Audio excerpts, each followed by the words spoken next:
Assalamualaikum warahmatullahi wabarakatuh. Salam sejahtera, salam rahayu untuk panjenengan semua. Sedulur, apa kaitannya kemunculan Sabdo Palon dengan gejolak peristiwa yang akan terjadi bahkan yang sudah terjadi di 2024 sehingga akan muncul peristiwa Boyong Geden atau akan terjadi peristiwa banyak orang akan berpindah secara besar-besaran meninggalkan tanah Jawa? Apakah Sabdo Palon itu ada kaitannya dengan pindahnya ibu kota, dengan terjadinya bencana-bencana alam di tanah Jawa juga? Nah, ada 5 janji Sabdo Palon yang berkaitan dengan potensi munculnya peristiwa Boyong Geden ing tanah Jawa, atau peristiwa terjadinya orang akan meninggalkan tanah Jawa secara besar-besaran di 2024. Dan janji yang kelima adalah perjanjian sakral antara Sabdo Palon dengan Syekh Subakir. Itu yang paling utama membuat Jawa akan kembali dikuasai, kembali kepada asalnya. Bahkan menurut para ahli spiritual Jawa, agama yang masuk ke tanah Jawa pun akan dikembalikan kepada agama asli leluhur Jawa. Dan perjanjian Sabdo Palon tersebut antaranya yang pertama, pepestene nuso tekan janji yen wos jangkep 500 warsa kepetung jaman Islame musno bali marang ingsun gami budi madeg sawiji, yang artinya takdir Nusantara sampai kepada janji jika sudah genap 500 tahun terhitung mulai dari zaman masuknya Islam ke tanah Jawa, musnah dan kembali kepadaku, agama budi akan berdiri menjadi satu. Itulah bunyi Sabdo Palon yang akan ditagih, akan mengembalikan Jawa pada ajaran leluhur asalnya. Ketika para pemeluk agama Islam itu hanya luarnya saja tetapi tidak berperilaku sesuai tuntunan ajaran agamanya, maka Jawa akan dikembalikan. Sabdo Palon akan muncul dan merebut kembali, ditandai dengan adanya banyak muncul bencana, banyak terjadi bencana alam di tanah Jawa seperti banjir yang merendam Pulau Jawa, sehingga akan banyak yang meninggalkan Pulau Jawa. Diawali mulai 2024 ini dan bertepatan dengan perpindahan ibu kota negara. Jadi 2024 adalah awal terjadinya Boyong Geden atau banyak orang pindah meninggalkan Pulau Jawa secara besar-besaran. Kedua, ojo meksa agomo darmo. Jadi di tanah Jawa itu jangan sampai ada pemaksaan dalam beragama dan berkeyakinan, juga dalam budi pekerti dan berbudaya. Maka ketika sudah ada intimidasi atau bentuk-bentuk pemaksaan dalam mengajarkan agama dan keyakinan, apalagi dengan menggunakan ancaman-ancaman kekerasan atau teror.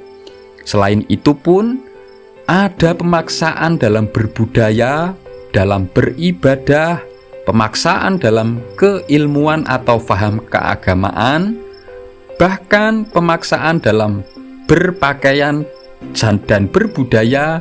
Maka semakin itu banyak terjadi di tanah Jawa, akan semakin cepat pula terjadinya banyak orang pindah dari tanah Jawa ini.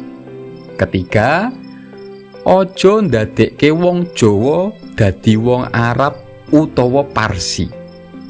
Janganlah dijadikan orang Jawa itu berubah menjadi seperti orang Arab atau Persia.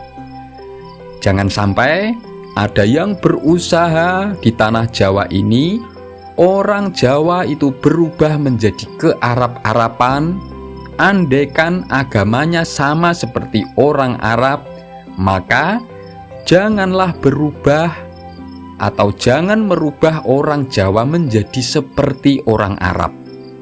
Jika itu terjadi, berarti Jawa sudah tidak dijaga dan dilestarikan oleh orang Jawa itu sendiri. Dan itu akan mempercepat munculnya Sabdo Palon yang menagih janjinya, sehingga membuat banyak orang meninggalkan tanah Jawa. Yang keempat, yen bangun panggon pamujan, ojo ninggal corak Jowo.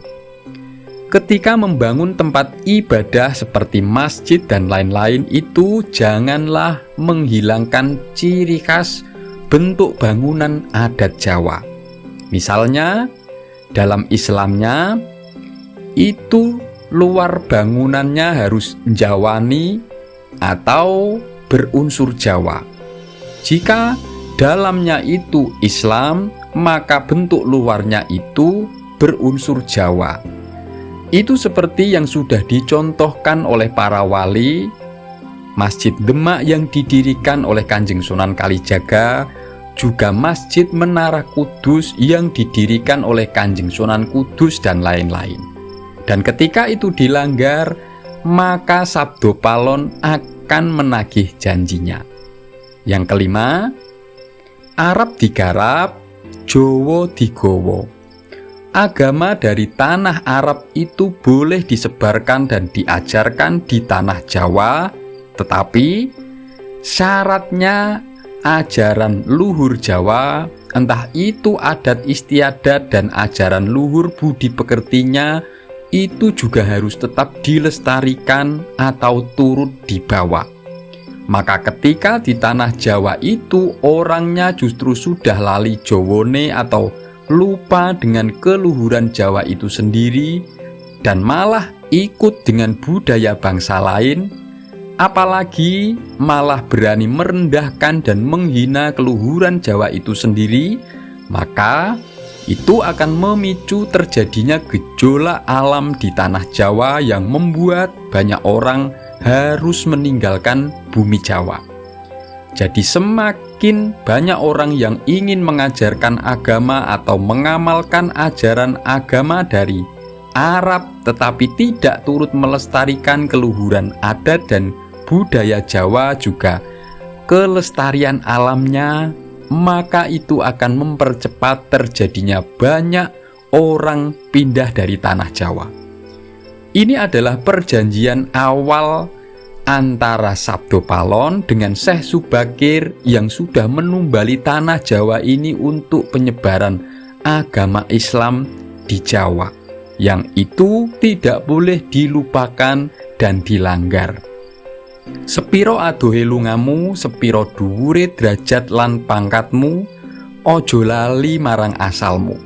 Seberapa jauh kamu pergi, seberapa tingginya kehormatan dan jabatanmu, janganlah lupa asal-usulmu. Semoga ini bermanfaat. Wassalamualaikum warahmatullahi wabarakatuh.